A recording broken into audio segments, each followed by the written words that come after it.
Hello everyone, स्वागत है आप सभी का आपके अपने YouTube channel all exam India में। हम डिस्कस कर रहे थे भारतीय इतिहास की एक बहुत ही इंपॉर्टेंट सीरीज, जिसमें हमने लास्ट जो चैप्टर डिस्कस किया था महाजनपद के बारे में किया था। महाजनपद और उसकी 16 जो राजधानियां हमने डिस्कस की थी वो।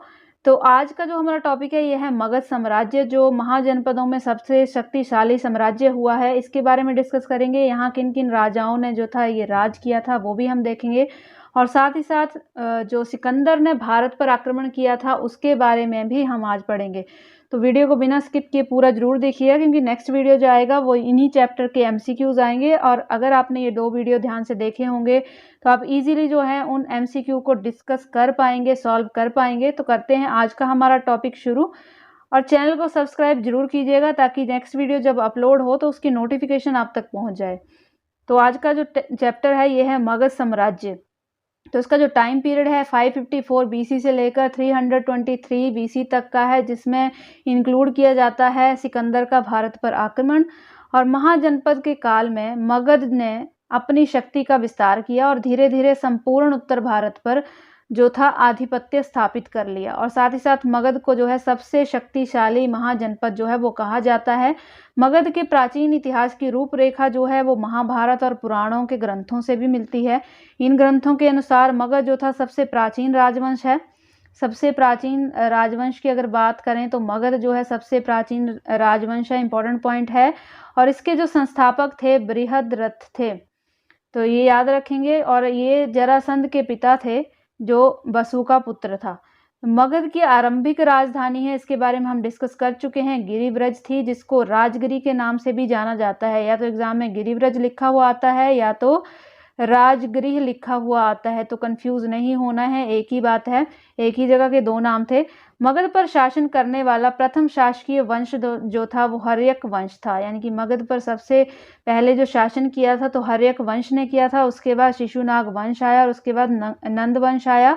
और नंद वंश को समाप्त करके जो था मौर्य वंश ने अपना शासन जो था यहाँ स्थापित किया था। इम्पॉर्टेंट सबसे ज़्यादा मौर्य वंश भी है। इसके बाद जो नेक्स्ट चैप्टर है हमारा मौर्य वंश के ऊपर ही रहने वाला है। नेक्स्ट है हर्यक वंश। तो सबसे पहले हम हर्यक वंश के बारे में डिस्कस करेंगे। इसका जो टाइम पीरियड है पहले उसको देख लेते हैं। इसका जो टाइम पीरियड बताया जाता है 554 से लेकर 412 बीसी तक बताया जाता है।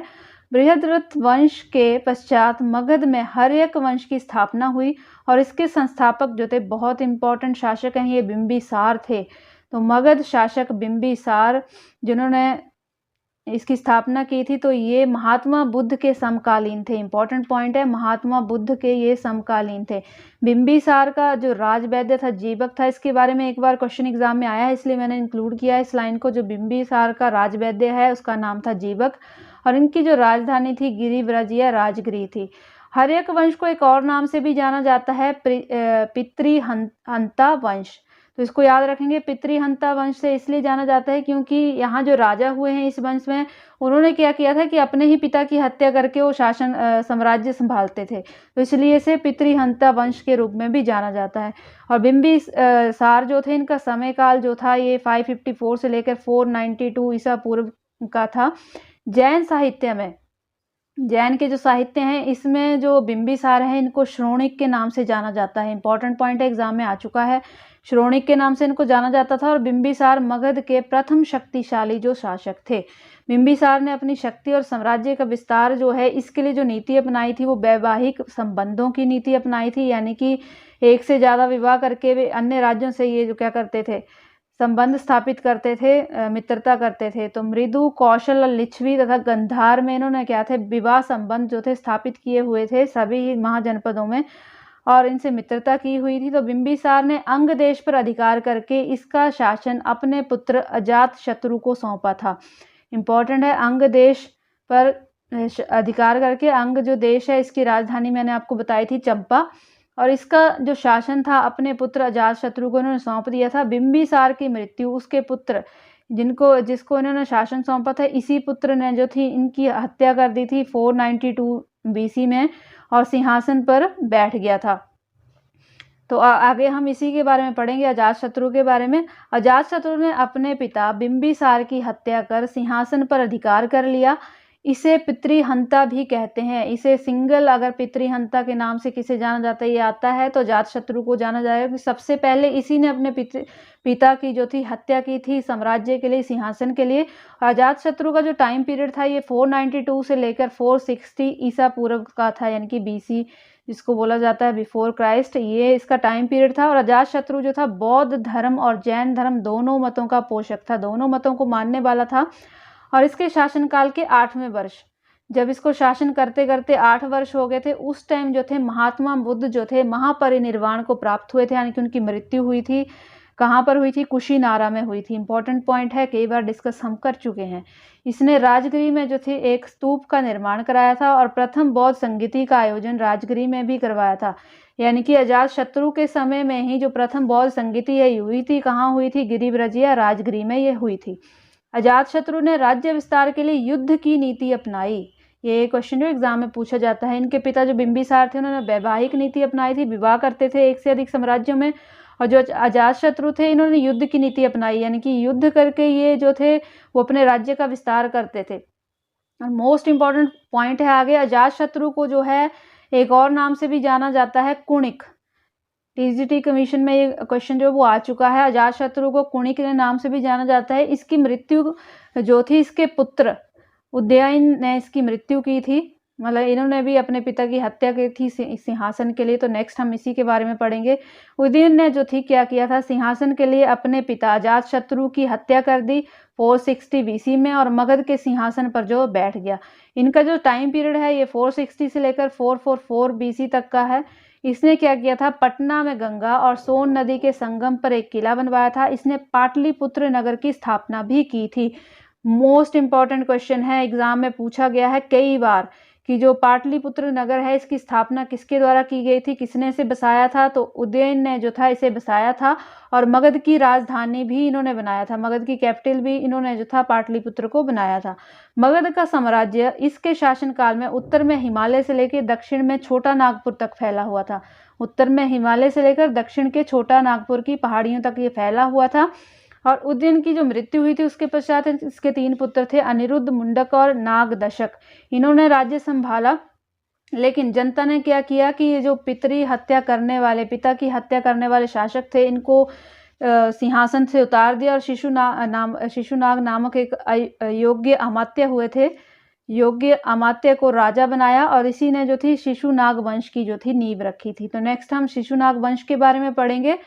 शिशुनाग वंश का जो टाइम पीरियड है ये 412 से लेकर 344 बीसी तक का है। और हर्यक वंश के समाप्त होने के पश्चात शिशुनाग वंश की स्थापना इसी वंश के शिशुनाग ने की थी। यानी कि शिशुनाग वंश की जो स्थापना है, नाग वंश की जो स्थापना है शिशुनाग ने की थी 412 बीसी में इसको किया गया था। शिशुनाग ने अवंती, वत्स और कौशल जैसे महाजनपदों को मगध में मिला लिया था और अपनी राजधानी इन्होंने वैशाली बनाई थी।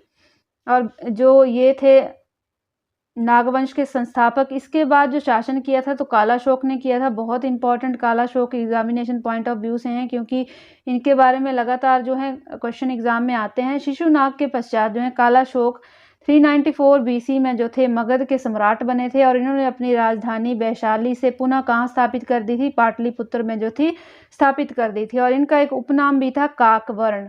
इंपॉर्टेंट है, एग्जाम में कई बार पूछा जा चुका है। उपनाम से बहुत सारे क्वेश्चन जो एग्जाम में बनते हैं।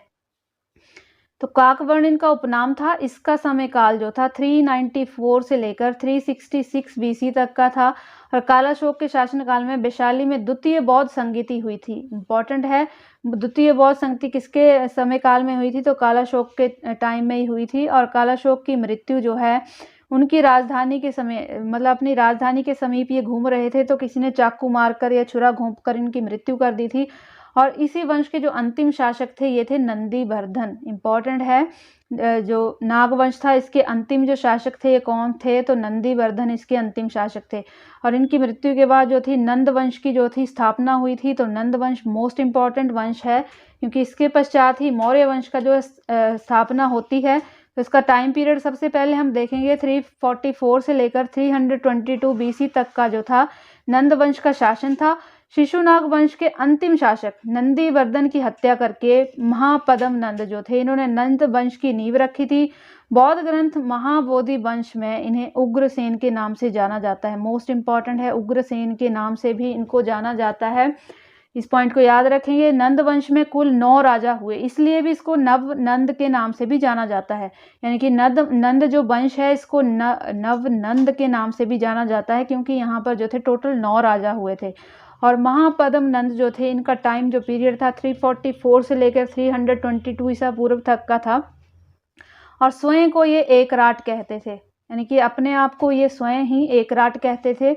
इन्होंने सर्वप्रथम कलिंग विजय की थी और उसके बाद नहर खुदाई, जिसका उल्लेख जो है कलिंग शासक खारवेल ने अपनी हाथी गुफा अभिलेख में भी किया था।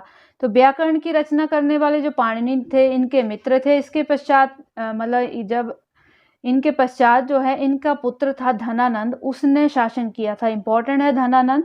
तो महापद्म नंद के 8 पुत्रों में धनानंद सिकंदर का समकालीन था और इसे जो था यूनानी जो लेखक थे इन्होंने अग्रमीज कहा था। तो धनानंद को किस नाम से जाना जाता है? अग्रमीज के नाम से भी जाना जाता है। यूनानी लेखकों ने क्या कहा था? इसको अग्रमीज कहकर पुकारा था। धनानंद के समय 325 ईसा पूर्व, ये 325 ईसा पूर्व सिकंदर ने जो था पश्चिमोत्तर भारत पर आक्रमण किया था और यह नंद वंश का अंतिम सम्राट था। धनानंद जो था नंद वंश का अंतिम सम्राट था, क्योंकि अत्यधिक कर लेने के कारण जनता इससे जो थी असंतुष्ट थी। और चंद्रगुप्त मौर्य ने इसी स्थिति का लाभ उठाकर चाणक्य की मदद से, जो चाणक्य इनके मंत्री थे, इनके गुरु भी थे ये, इनकी सहायता से जो था धनानंद की हत्या कर दी और मौर्य वंश की स्थापना की। मोस्ट इंपॉर्टेंट है, मौर्य वंश की स्थापना किसने की थी? तो चंद्रगुप्त मौर्य ने की थी। और इम्पॉर्टेंट ये शासक हैं, बहुत बार इनके बारे में जो एग्जाम में पूछा भी जाता है। तो नंद जो शासक थे जैन मत के पोषक थे, जैन मत से संबंधित थे। धनानंद जो थे इन्होंने जैन अमात्य, इनके जो जैन अमात्य थे ये स्थूलभद्र थे। नेक्स्ट हम पढ़ेंगे सिकंदर का आक्रमण। मोस्ट इंपॉर्टेंट है, यहाँ से भी एक क्वेश्चन जो एग्जाम में कई बार बनता है। तो सिकंदर का जो जन्म है ये हुआ था 356 ईसा पूर्व। कहाँ पर हुआ था? तो मकदूनिया में हुआ था। और सिकंदर के पिता का नाम जो था फिलिप था, ये मकदूनिया के शासक थे। और सिकंदर के पिता की हत्या जो है 329 बीसी में कर दी गई थी। सिकंदर के जो गुरु थे इनका नाम था अरस्तु, यानी कि सिकंदर जो थे अरस्तु के शिष्य थे। नेक्स्ट है सिकंदर ने भारत विजय का अभियान जो था कब शुरू किया था? 326 बीसी में इन्होंने जो था आरंभ किया था भारत विजय का अभियान। सिकंदर को पंजाब के शासक पोरस थे, पंजाब के शासक उस टाइम, इनके समकालीन, उनके साथ युद्ध करना पड़ा था और इनके साथ इन्होंने संधि भी की थी। सिकंदर ने पोरस के साथ जो थी एक संधि की थी और जिसे इनका जो युद्ध है इसे किसी युद्ध के नाम से जाना जाता है, तो हाइडेस्पीज के युद्ध के नाम से या झेलम के युद्ध के नाम से इसको जाना जाता है, क्योंकि झेलम नदी के किनारे युद्ध हुआ था। तो याद रखेंगे ये पॉइंट जो इंपॉर्टेंट है, एग्जाम में कई बार पूछा जाता है कि इस युद्ध को किस नाम से जाना जाता है। तो हाइडेस्पीड या झेलम के युद्ध के नाम से जो है इस युद्ध को है जाना जाता है। नेक्स्ट है 326 ईसा पूर्व। सिकंदर की सेना ने ब्यास नदी के पश्चिम तट पर पहुंचकर उसे पार करने से जो था मना कर दिया था, क्योंकि सिकंदर को और उस टाइम जो था सिकंदर को अपनी सेना के आगे झुकना भी पड़ा था, क्योंकि सारे ही सैनिकों ने आगे जाने से मना कर दिया। जो इनका सेनापति था उसने भी मना कर दिया था और उसके बाद इनको झुकना पड़ा और सिकंदर जो था स्थल मार्ग से 325 ईसा पूर्व भारत से लौट गया, यानी कि 325 बीसी में ये भारत से लौट गए थे। सिकंदर की मृत्यु जो थी ये इंपॉर्टेंट है 323 ईसा पूर्व यूनान वापस जाते समय बेबीलोन में हुई थी। और उस टाइम कितनी इनकी एज थी? तो 30 ईयर्स इनकी एज थी। बेबीलोन में हुई थी इनकी मृत्यु।